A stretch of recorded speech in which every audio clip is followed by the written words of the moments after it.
নমস্কার বন্ধুরা, আপনারা কেমন আছেন? আশা করি আপনারা ভালো আছেন, আমিও ভালো আছি। তো আজকের আমি তরমুজ কাটছি, তরমুজের জুস বানাবো। জুস বানিয়ে ফ্রিজে রেখে দেবো, ঠান্ডা ঠান্ডা খাবো।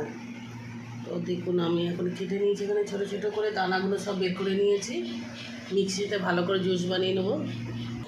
বন্ধুরা, আমার কাটা হয়ে গেছে তরমুজ। বন্ধুরা, আমার জুস হয়ে গেছে। আমি এবারে এটাকে রেখে দেবো ফ্রিজে।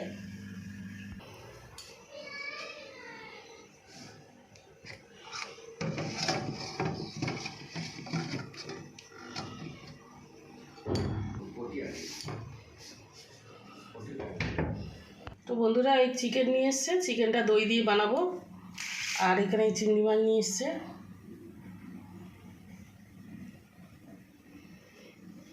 তো আমি কেটে ধুয়ে পরিষ্কার করে নেবো এগুলো।